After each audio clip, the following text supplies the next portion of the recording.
Hello everyone, I'm Akshay Shah and I welcome you all on behalf of the Academic Council, IIT Gandhinagar.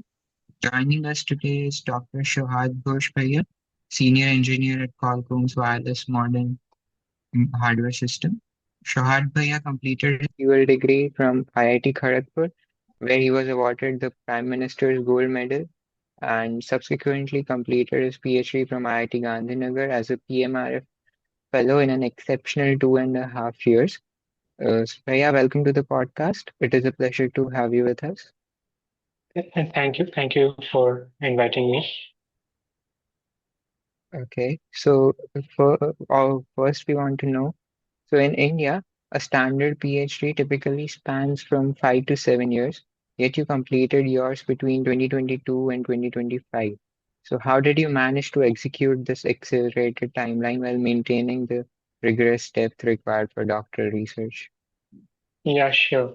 So, in my opinion, every PhD journey has actually got two phases. The first phase of your PhD is mostly about acclimatizing yourself in the research environment. I mean, getting used to how your lab works, how your supervisor works, the various research techniques that you use in your day-to-day work, the coursework, as well as choosing the research field and the problem statement that will be working. And the second phase is the execution of that exact problem statement and finding solutions and publishing research work. Now, as you mentioned, actually, I had actually gone through the first phase in my dual degree project at IIT Kharagpur. So both the BTP and MTP, which take place in the fourth and fifth years, I had gone through an exhaustive training from scratch, and I had already published two transaction papers. So I was already familiar with how research is conducted in the IIT system. So when I actually joined IIT Gandhinagar for my PhD, so me and my supervisor, Professor Nitin George, we had already chalked out a plan immediately after the interview, the topics that I'll be working on my thesis. Now that you mentioned about this accelerated timeline, I had a few fundas fixed from the very beginning. Now, these funders may or may not match someone else's way of thinking, but they really worked well for me. So my first and foremost goal was to complete all the time blockers as early as possible. By time blockers, I mean the one-time requirements that are there in PhD. That is your coursework, independent projects, qualifiers, and the proposal defense. Because I knew that in the later stages for the remaining duration of my PhD, apart from the research, I would have to complete my IIT Gandhinagar teaching assistant duties as well as the external PMRF TA duties. So I had to go out, either do teach TA duty in NPTEL, or in fact, in my last final year, I used to do the TA duties in in a Green Valley Public School that's close to the campus. So in order to balance both of these, I realized that these first and foremost requirements had to be completed.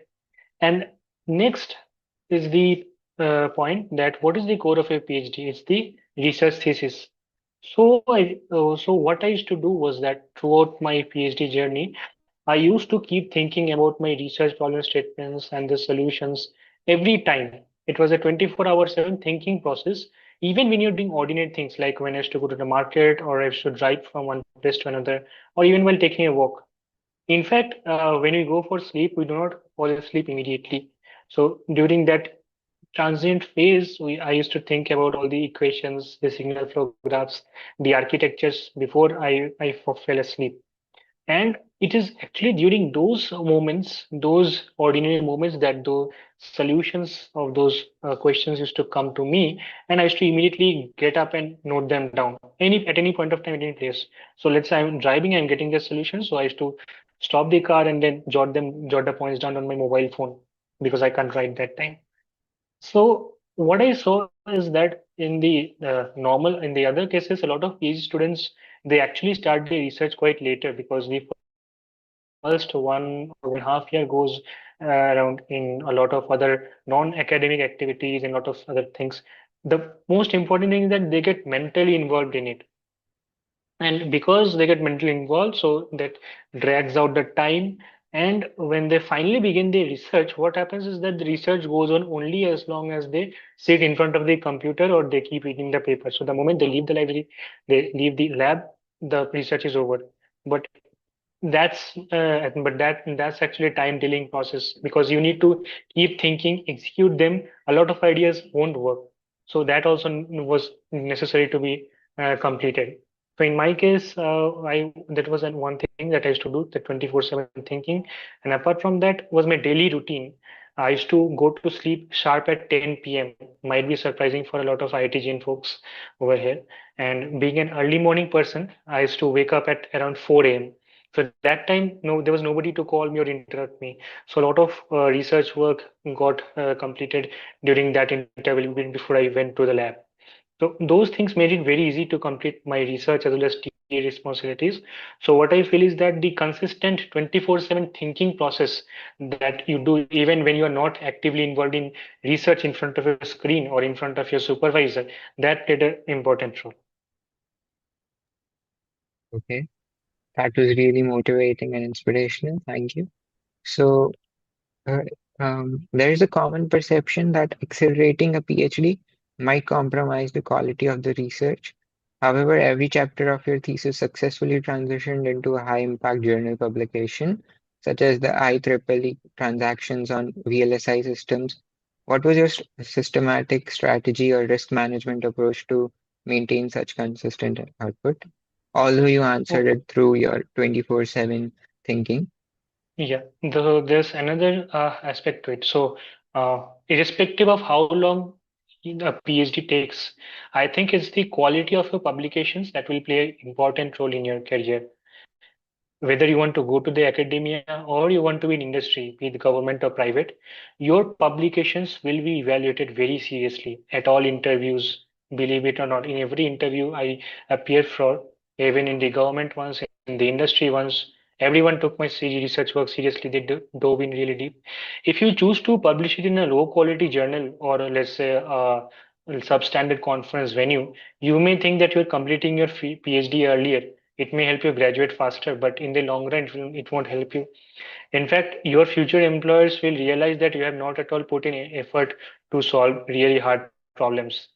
And most importantly, the skills that are required to in the entire PhD process, from generation of new ideas all the way to writing research material, refining them, and refining after every peer review. These are the skills that will come forward to your help in your career. You will keep using them every now and then. So in my case, I always aim for the high quality journals only, the IEEE transactions, IEEE letters in electrical engineering. Now you also mentioned about strategy.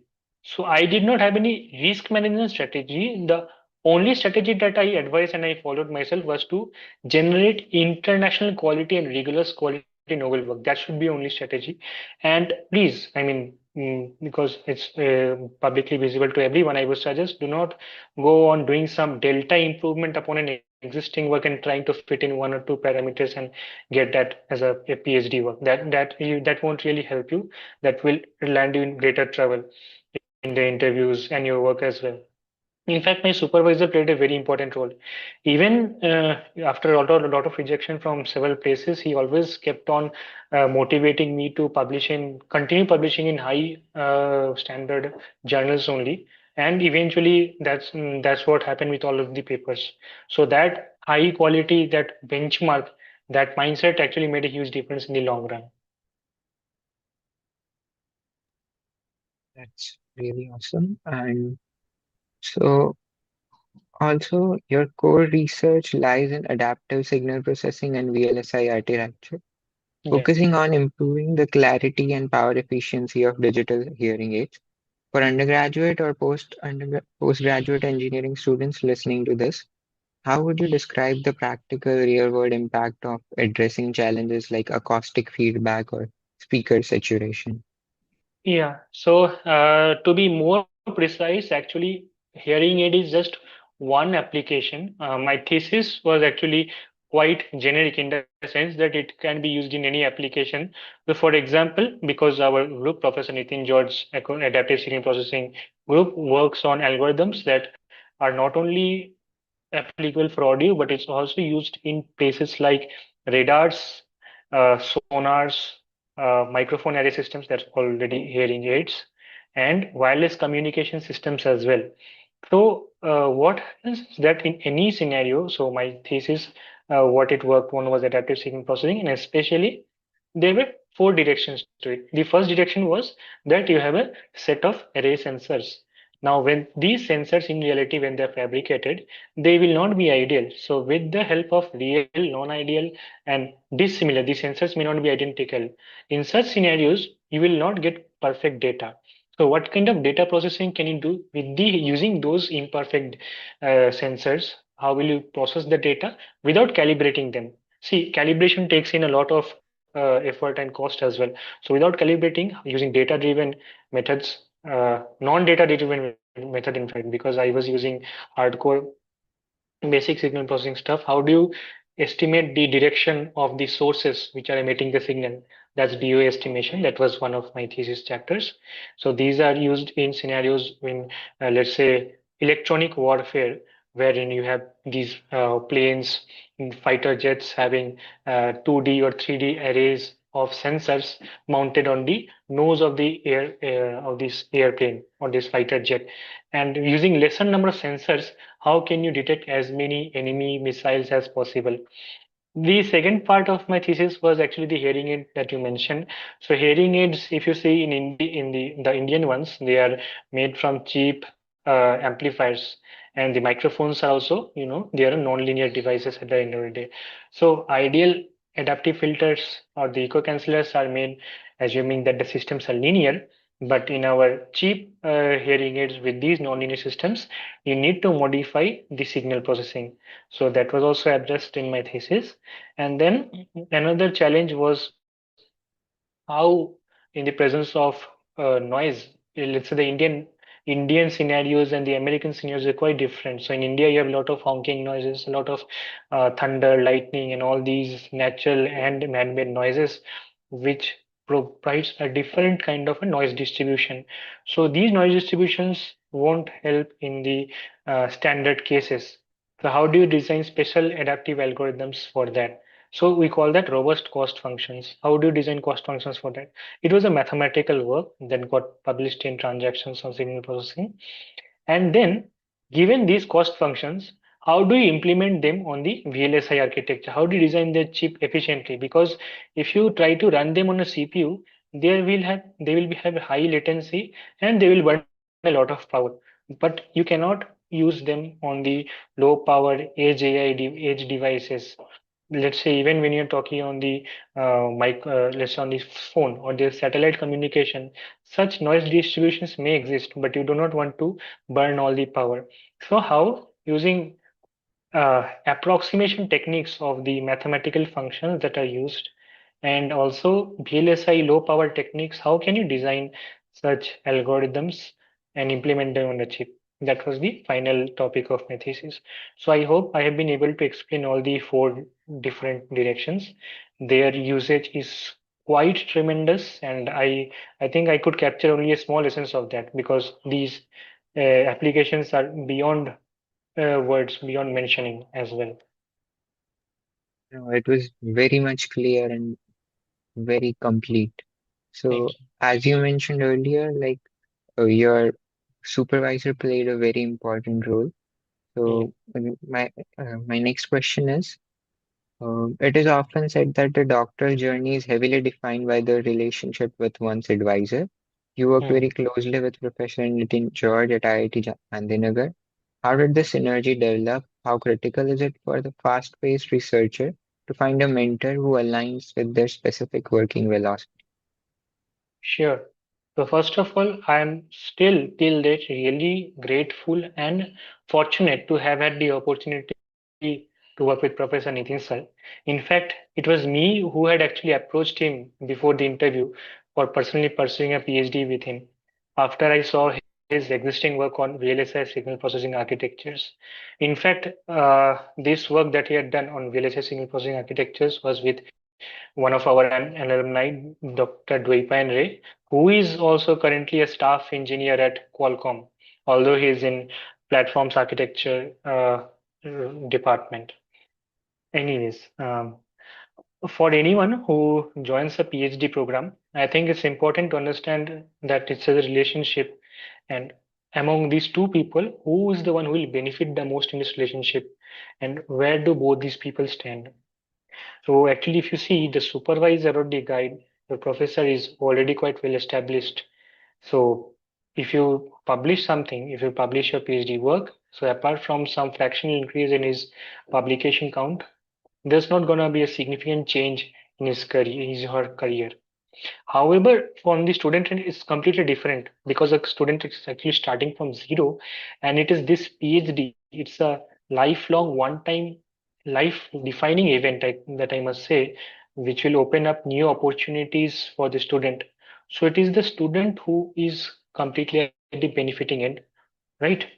Now there are certain. Now this has to be, you have to keep this in mind. Every PhD student must keep this in mind that he is at the benefiting end at the end of the day.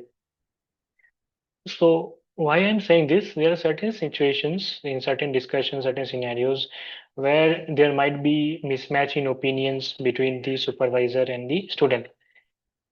In these cases, we need to put aside, the students need to put aside their personal ego or self-interest and keep in mind the bigger and long-term goal. You are achieving the apex goal of the academia, apex degree of the academy, highest degree. There's no degree above this. So that is quite bigger compared to your small ego or your small short-term self-interest, right? So just as so what happens certain times is that our parents may say certain things which we may not like, right? But we don't take it on our heart, right? We go on with it because our parents have much better experience than us. And then after a few years later, we realize that yes, they were correct. Same thing happens over here as well. The professors, they have gone through the entire academic journey. They have trained, we are one PhD student. They have trained multiple students. So they know what is the system, what is going on, right?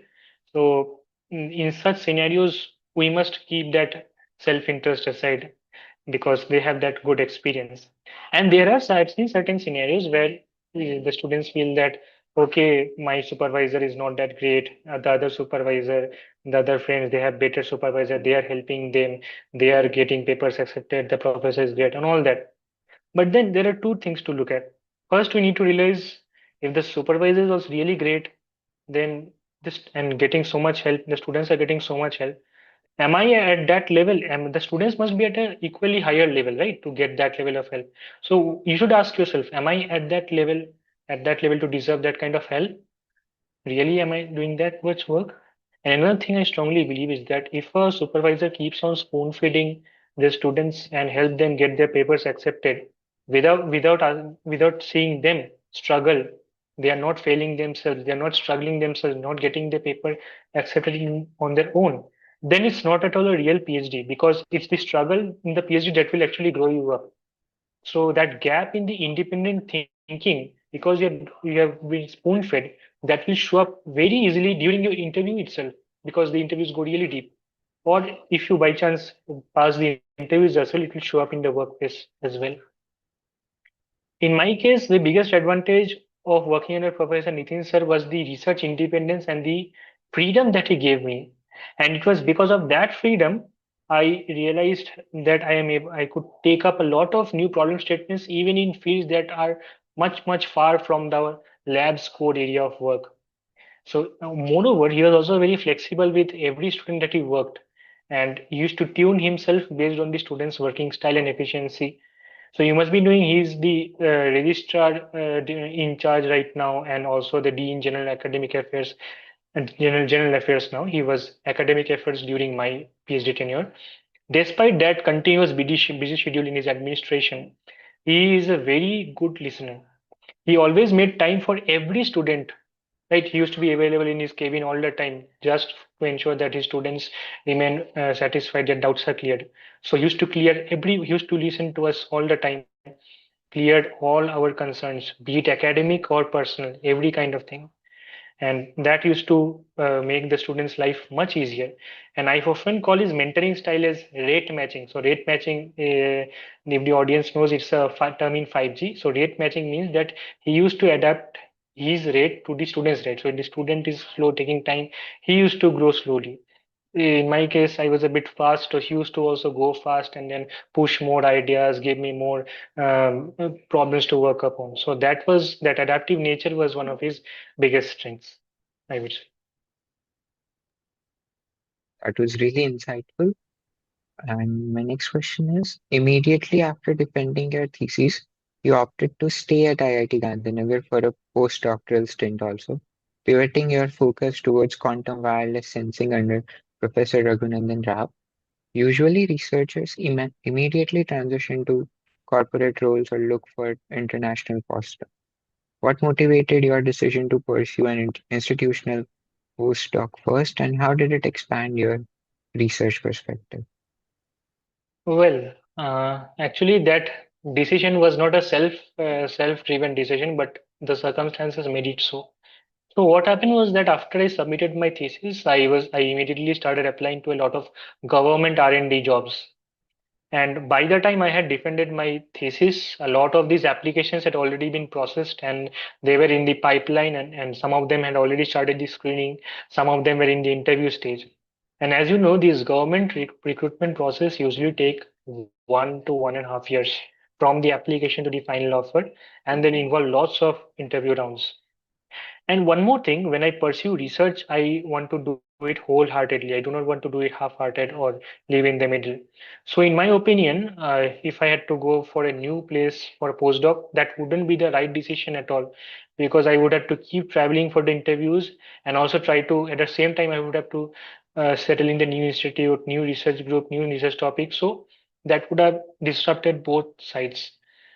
So what I felt was that it would be better to continue at IIT Gandhinagar and attend these interviews simultaneously and do the research at the same time. And I am really thankful to Nitin sir and the entire department as well in this regard, because they kept granting me leaves and everything. I mean, they were completely free on that side that I could easily attend all the interviews. And what happened was that because I was in IIT Gandhinagar, I was able to complete all my pending research work from my PhD. So the papers that were in the review stage in during the PhD time, they got accepted finally because of this postdoc.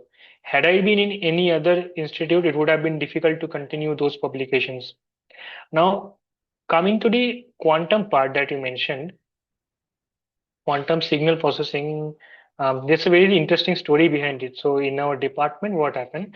It was not just EE department, but CS and E department. Yeah. So these both of these departments they had received some L&T CSR funding initiative regarding quantum computing, quantum stuff. So they had to write some research proposal related to quantum stuff.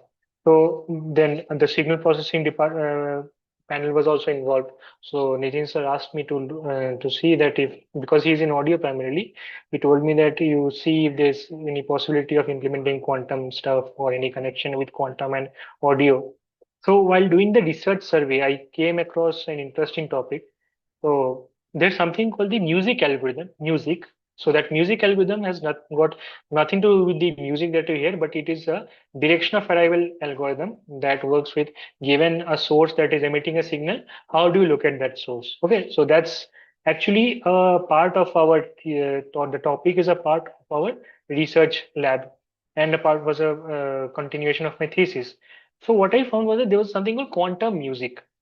Now, what was exciting was that in quantum music, there is already signal processing, which is our bread and butter. Plus, the quantum part, what I enjoyed a lot was I could see a lot of these class 11 atomic structure concepts, and these quantum numbers, the atomic shells, SPDF. I could enjoy my JE days back again, first year quantum physics, quantum mechanics. You get those interesting stuff started coming back, right? And then you have your signal processing. So I was like, I was enjoying that phase.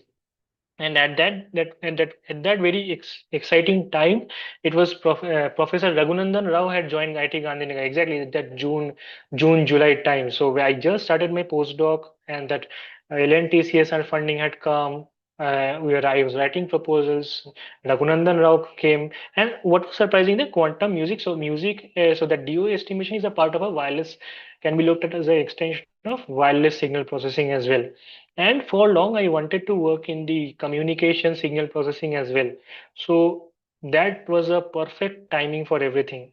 Raghunandan Rao was a wireless guy, he was a wireless prof, so he came. So I immediately connected with him, and we used to have long discussions every week. And to be honest, I learned a lot of wireless from him. And I must say that it was because of that exposure in the 1 year, I got this job in Qualcomm as in this wireless modem hardware. And in this ramp up also, things are quite easier for me to understand because I had this pre-wireless exposure as well. So thanks to him as well that he made this transition quite easier. So that's how things worked out in my postdoc. That was very unexpected but rewarding turn of events for you. Yes, yes, yeah. And so, next question is in India, there is a persistent stereotype that academic lab research is purely theoretical and detached from industrial utility. So, how did your work in algorithm, hardware, co-design bridge this gap and challenge that narrative? Uh, Well, I wouldn't say that academic research entirely is theoretical or that my work alone challenges that perception. But in fact, I would rather say that the kind of work that I did is already existing in the academic. I mean, not that exact work, but the kind of work that we do is existing in the academic VLSI research. And it serves as a stepping stone between academia to industry to a certain extent.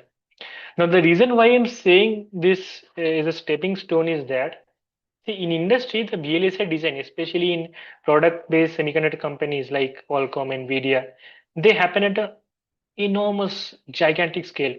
There are, if you have learned the VLSI design flow, there are actually a lot of steps that we skip or that are not mentioned in those lectures because those design steps are so involved that we cannot replicate them in academia.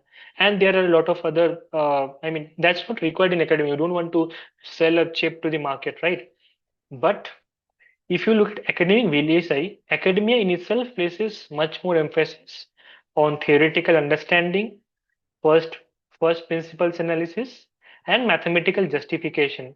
So that's where academic VLSI is placed upon. So you need to rather focus more on how novel your work is, how from the first basic physics or from the basic principles, how your work is better or how is it good, not much on the customer service area. Industry, however, what happens is that it's something is building on something that should be reliable, it should meet the customer requirements and become a successful product because industry is more about competition between these cheap companies. You have to beat the time to market. Otherwise, if you lose that, if the company places more emphasis on these mathematical justification and performance analysis, the competitor, the customers will go to the competitors and the company will lose its share, right? So that being said, what happens is that what you said, there's a kind of bridge between academia and industry, and that gap is not quite large. There are a lot of actually industry projects that are industry funded projects rather that are carried out in universities, and there is a good amount of collaboration between the two. Yes. Okay. So, my next question is, once you recently transitioned to Qualcomm's Bangalore Design Center as a senior engineer in the wireless modem hardware ASIC team. How does the professional environment, pace, and responsibility of designing architectures for global 5G and 6G systems compare to working in an academic university laboratory like IIT GN or some other university? Sure. Now coming to Qualcomm, actually, I just completed only 3 weeks, and I am still in the ramp. First of all, I have not been assigned any project right now. I'm still in the ramp up stage. So one good thing about Qualcomm is that they provide a lot of learning materials and resources for the training so that things are smooth enough because there's still this gap that I mentioned between academic and the industry that has to be covered. So Qualcomm does that very smoothly, and I am in that ramp up stage right now. So it's a little too early for me to make a detailed comparison between these. But yes, one thing that I observed immediately is that from my peer colleagues and the other teams as well, is that this industry projects and everything they are fast paced and timeline driven. because you have to contact the customers and a lot of other financial stuffs are involved. Goals and specifications, they can also change with respect to customer requirements. Sometimes it is very common in these companies. So they may say that no, we don't need 20 megahertz, we need 30 megahertz bandwidth. Those things can happen. So these, despite these changes, you have to meet the requirements of the customer because the company's primary source of revenue is from selling these chipsets. And one more thing is that apart from this selling from this business thing, that's one aspect. But there's another good aspect. There is a strong research, R&D, and innovation culture in Qualcomm. So here the engineers are actually encouraged to come up with new ideas and file patents on those innovations. So Qualcomm has two sources of revenue. First is the normal business and another is the R&D patent filing. So this patent filing and innovation is actually something that I have also been encouraged to look up on think because of my research PhD background.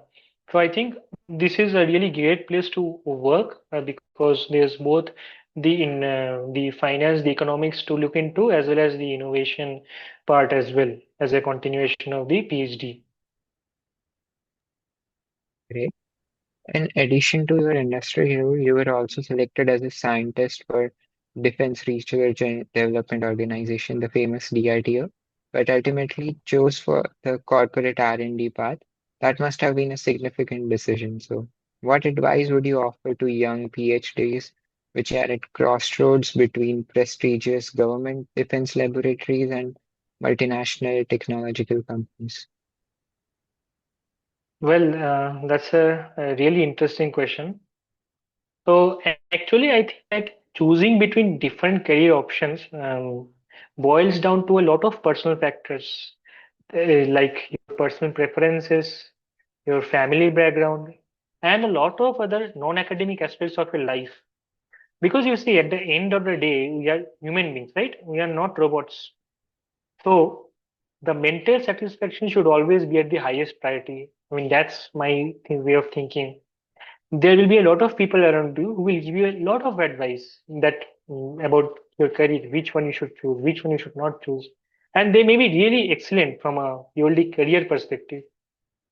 But what happens if you are not mentally satisfied, you are not happy with that job which someone has recommended? So what will happen is that at the end of the day, because of your lack of satisfaction, you will not be able to give your 100%, and that other way around, your career will not grow. So in that way, your the advice does not end up helping you. Now, that being said, it's also important to understand what are the differences between the available career paths. So, like as you mentioned, the government R&D jobs like ISRO and DRDO, they're undoubtedly really prestigious and they offer excellent job security. But there will be situations where you may feel that you are no longer connected to the latest technology, or that the research part may be backdated, or it is not so much there. But let me tell you, even if you feel that research is a bit lower on the lower side, there are still certain opportunities for you to collaborate back with academia through joint projects. Right? That space is there, but that doesn't come immediately. Now, one more thing, in these government R&D jobs also, because of the strategic nature of these jobs and because of the national security concerns, there are a lot of things that actually remain unknown to us until we get the offer letter. So things may change once you get the offer letter. Your choices may change. You may realize certain different things happening over there. Industry jobs, on the other hand, they are really high paying and they provide you exposure to the latest technology. But work workplace, as I mentioned earlier, is really fast and sometimes, not always, sometimes the work-life balance may get disturbed. Depends on which team you are and whether you are very close to the tape out and all of that. Academic jobs, they have the maximum amount of freedom to provide compared to the rest. You can go wherever you want. You can pursue research in any direction. And apart from that, if you are in the IITs or NITs faculty position, you have that job security as well. But there will be additional responsibilities as well, like administration and teaching. Some people like it and some people don't. And you also need to mentor students from different age groups. So you can understand this complete different plethora, this is spectrum of jobs in the market, and it is a clear trade-off what you want to choose, what you don't want to choose, right? And what I would say is that it's not something that you decide after you complete your PhD. It's during the PhD process that you understand whether I'm suited for this or not. For example, there are a lot of people who actually do not like TAD at all. They are very hesitant to interact with the students. They are very shy with students, even though they are seniors. They do not like to interact with them. They are very scared of teaching. That may happen in the first year of a PhD, but if you completed your PhD and yet you are scared of this teaching, you feel that you're not able to communicate, it's really driving fear out of you, then academia, you can easily understand that academia will not be comfortable in that. This is just an example that how during the process of PhD itself you will realize what is good for you, what is not good for you. So it's process that will make things much clear for you. And finally, what I would like to say is that everything depends on what you like, what is befitting you the most. And now mentioning about my experience, so what happened in my case about this DRDO and corporate thing. So after I submitted my thesis, so because I had just kept this open to work stuff, I started receiving a lot of these interview calls very fast from these corporate companies. So they were proceeding things and everything really fast. And at the same time, I was also because I majorly wanted to go for these research-based government research R&D, ISRO, DRDO kind of jobs. That was my primary motive. Now, these government jobs do take time, and what happened was that the some of the interviews were going so fast that I had to pause them. I wanted to take some time. That no, actually, I want to go for these government R&D jobs, ISRO, DRDO. So let me pause them. Let me go through the process because my aim was to go into these labs. So what happened was that now, after I got this DRDO interview, it was almost like 2 or 3 stages of interviews. So after I got selected, then there was medical and everything. Finally, it was when I received the offer letter, I got to know certain things because of which I found that it was not suitable for me. Now, this is what I told you earlier, that there are a lot of things in these strategic jobs that that nobody will tell you. You will not get to know it until you get the job offer. Because the employees over there also, they will not inform you anything. It was because of the secrets and all the trade rules that you're supposed to follow over there. So it was then when I saw that the things are not suiting me, it is not befitting me in my personal life, in my health, and certain aspects that I had to. What I did was that okay, the other corporate jobs they were in the backlog, they were in the silent paused phase. Then I went for this. Otherwise, had the posting and the certain things been in a different manner in different place, I would have surely pursued the DRDO offer for sure. So there are a lot of things that actually we do not, the decisions that we do not take personally, but it is the circumstances and our personal life interests, personal life opinions that they shape these journeys. Definitely, that's very insightful. And I was also scrolling your LinkedIn post and I came across your very honest perspective on LinkedIn regarding the fact that behind every successful publication announcement, there is a protracted history of manuscript rejections and rigorous reviewer critics. How did you maintain your professional resilience when a paper you invested months into was rejected? Yeah, it's interesting to know that you all are scrolling through my LinkedIn profile as well. Anyways, so these high impact factor journals like the IEEE, the ones under the umbrella of IEEE transactions, they are very well known for maintaining extremely high standards. And in practice, it's very rare for any manuscript to be accepted in the first submission. Now, combined with that, the quality of papers that are already present in these transactions, merge them together. This reflects that they are in a constant effort to keep raising their benchmarks. what happens is that quite often we feel that we have done a significant amount of good work. We have satisfied, we have reached our pinnacle. But this peer review process, this process of publishing papers, getting the reviewers to comment, they actually they provide the true international benchmark that we are supposed to meet, because we are working within our own circle of lab, but then there is no other metric that will judge you, right? So these peer reviews, these journal reviews, these are the only standards that will help you determine whether your work is truly of that level or not. So whenever any of my papers got rejected, so I used to categorize the papers into two categories. One was the papers which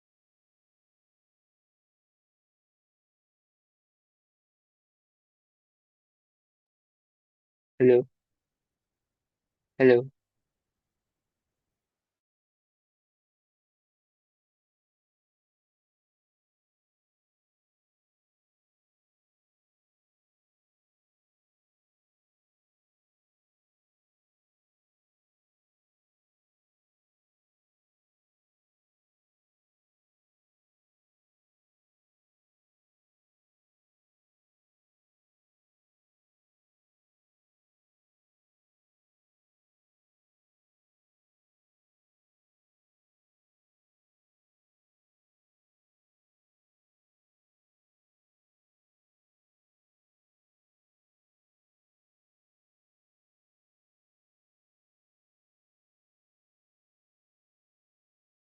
Hi, hi. hello.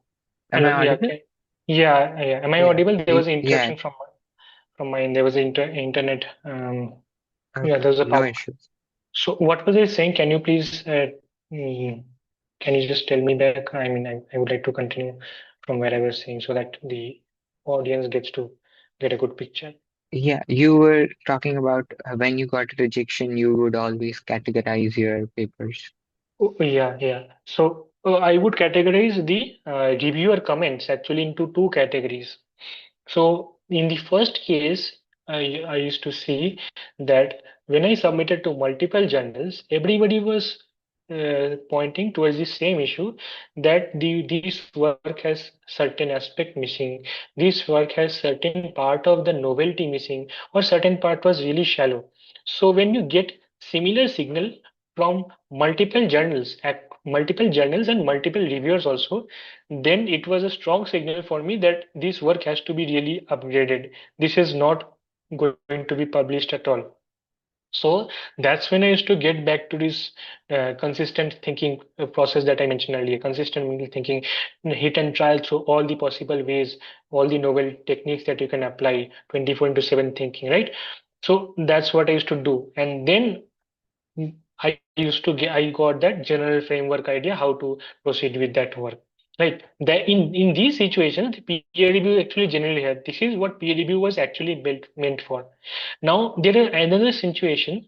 What happens is that in the review process, almost 90 out of 4, three reviewers will say that your work is perfect, and only there will be only one reviewer who will say that the work is poor, there is no novelty, nothing, and all of that stuff.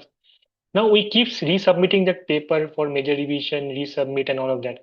Now, if you see the same thing is coming up multiple times from only one person, then we realize that there is something wrong happening over here, because peer review at the end of the day is not completely biased, not completely unbiased, because the reviewers actually get to see who you are, where you are coming from. So that bias and a lot of other things come into practice over here. So when we understand that, okay, it's not going to this journal, we switch to another parallel journal with an equivalently good reputation. We do not lower the standard of the journal down. We keep repeating that process. And what we actually do is that we submit to a good journal, because there's a good chance that the three reviewers who accepted your work, they will very likely be there as well. So then it becomes very easier to get that work accepted, because you already addressed the concerns of the previous reviewers, and now they are seeing the work in its best format already. So there's always a good chance over there. But at any point of time, I do not think there should be any compromise on the quality of the journal that you're submitting, or the venue where you are trying to present your conference. That's really good. So, and beyond your core research, you have actively contributed to educational platforms like NFTL and YouTube as well, teaching subjects like signals and systems. Why do you believe a substantial number of Indian engineering students develop a phobia towards core mathematics and signal processing? And how can the academic community improve the way the subjects are taught? Well, what I feel is that this is not an issue from the engineering college level itself. It starts from the school level, and it's this minuscule. Even if there is some, let's say, small amount of math phobia that remains in a student till the class 12 level, when it goes into engineering now, because math is being applied everywhere, it starts amplifying, and that what shows up as phobia. That's one thing. So things need to start from the school level, and I think the new initiatives in the NEP curriculum and everything will do a good job. That's one of my guess. And the second thing is that the JE, although JE coaching is being looked down upon, but what I personally feel is that these coaching classes or these coachings, because I have been through that process as well, they do provide a good taste of mathematics. They do make mathematics really enjoyable. And I think what needs to happen at the engineering level is that um, the professors need to continue that excitement in the engineering courses as well. Now, coming to the online platforms, today actually it turns out that things have become much better, much easier for the grade, current cohort of students, because we have channels like Three Blue, One Brown, profs like Gilbert Stein. Although he's retired, but then all of his videos are available. And we also have these LLMs as well, who make things, which make things really easy to understand. You can explain calculus to a 5-year-old child as well. So I think what should be done at the end of the day is, when you teach, when anybody teaches signal processing or signal systems, there are two aspects to it. One is the math and one is the application. So when we start with something, teach the application the requirement. So what happens if you see, why, despite the amount of tremendous amount of math required to master machine learning or deep learning, people are still excited about it because of its applications, right? Looking at the applications, they take up all the hard work to learn the math, right? Same thing goes for signal processing. In fact, deep learning and machine learning is actually an integral part of signal processing itself. So there should be something called a zero level understanding, a plain blackboard approach, that how the signals are coming in the real life, why we need to process them at all. Let's say I'm communicating with you, so I'm sitting here in Bangalore, you are sitting over here in Gandhinagar, so there's such a big distance, and the video signals going across, so you can understand there's a lot of signal processing going behind in our laptops. So what are the impairments and all that? So the physical level understanding, the physical zero level understanding, and then building the math upon. Now building the math upon is something called mathematical modeling, and I feel that should be something that should be introduced from class 11 and 12 itself. The art of mathematical modeling. We learned that very indirectly in our PC, physics and chemistry, but they should be made much more explicit as well, with true real life problems. Let's say building bridges and all of that. In first year courses also, it should be emphasized a lot. I think a good amount of hard work is being done in the IITs and NITs as well. I'm sure this will follow up in the other colleges. And once again, coming back to signal processing, yes, what happens is that often we look at these equations and get really scared. That is nothing to worry about. Even the best top guys of the signal processing industry or the academia, even they too were scared of signal processing when they were undergrads. In fact, when I published before publishing my first paper in TCAS 2, that was actually on multi-rate signal processing, I had to read sampling theorem 5 times from from Oppenheim's book. Okay, so you understand. So that fear has to go. And how does that happen? By writing down everything step by step from base level zero. Right. So that kind of aptitude has to be there from the student's side as well. Teachers also have to work and students have to work. Both of the things has to be there. And in IIT Gandhinagar also, I can see really interesting initiatives coming up. Like this semester, I see there is an upcoming elective called the Wireless System Design and Implementation, which builds upon the coursework of the digital signal processing and digital communications that the BTech students in electrical engineering study, where students will use the practical hardware implementation to work with communication system rather than just studying mathematics alone. Bring the application, the student will automatically get excited and he will be ready to do the hard work. And for the math part, there are really easy ways to understand the math. So when you have these big integration summation, don't show the math in one go. Just start with one small or toy prototype problem and then proceed further. It is when we do small work with small matrices, small numbers, things become easy for us to understand, and then we can extend it to the general cases.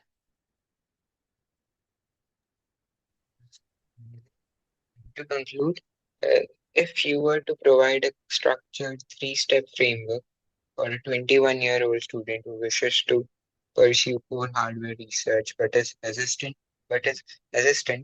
about the perceived academic time investment, what would it? Well, if you're saying he's a 21-year-old guy, I presume he's undergoing his BTech third year or he's in his end of third year or fourth year, right? So what I would say is that step one is, I mean, although you have completed the coursework, you are almost at the mid of your coursework, but make yourself equally comfortable in all of core electronics, be it be it signal processing, be it communications, controls, analog, digital, semiconductors, everything. Make yourself comfortable with all the basics because you are going to use each and every concept that you learn over here in VLSI. Let's suppose you're already clear that you want to go for VLSI. You will still be requiring each and every basic concept that you learn in these core subjects in your VLSI subject itself. For example, if someone goes for analog design, so they need lot of concepts from control systems to design analog circuits. And as you mentioned earlier, because I'm pursuing my job in Modem hardware IP team, we need an equally good understanding of signal processing, wireless systems, and digital VLSI. So you see, everything is interconnected. So there should be a good appreciation among these subjects. That's step one to build the confidence on the basics. Next, if you are actually confused whether to go for the this pure research, that is PhD, or the industry side, now because you are a pure BTech, I would suggest going for a MS or an MTech degree.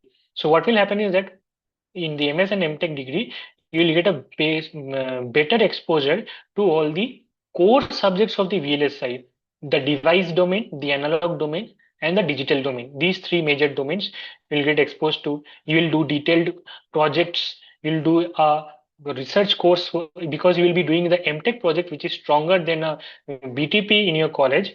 So you would have a good idea of what happens, or a close to good idea of what happens in a PhD research. So you'll be clear whether you'll be able to take up that strength in the or take up that load in your PhD or not. That research idea, generating the ideas, enjoying the research, enjoying new fields, unknown fields, whether you'll enjoy that or not. And there's also an option. I mean, in the IITs, they have this compulsory internship in the industry during the summers, which they have to pursue. Now that will give the industrial exposure as well. So during the industrial exposure of almost 6 months, or sometimes they have 8 months in internship, depending on the IIT system, they will have that idea of what happens in the industry at a different scale, at a large scale. So you get that industrial exposure as well and the academic exposure. So that's in the step two. So in step three, you get that clarity that, okay, I have exposure to both of them. Now, which one suits me the most? So step three is very easy. Whether you're enjoying asking fundamental research questions, new unknown paths you want to walk upon, then a PhD is something that's natural. Or you want to build products, build for work for companies where you want to see things coming out in the market, whether that suits you. Working with large teams. Academia is working with very few people or with you yourself, but industry is about working with large teams. So which one do you prefer? That is something that's answered in step 3 already, and then you easily get to choose. But whichever path you choose, you should never stop learning, because the industry keeps evolving rapidly, and continuous learning is the probably the most important skill that you can develop over here. That was really amazing. Thank you for your valuable insights. So, yeah, we appreciate you taking the Yeah. time to share your journey so transparently with us today. Thank you. Thank you once again, Akshat, for calling me on this platform. Thank you.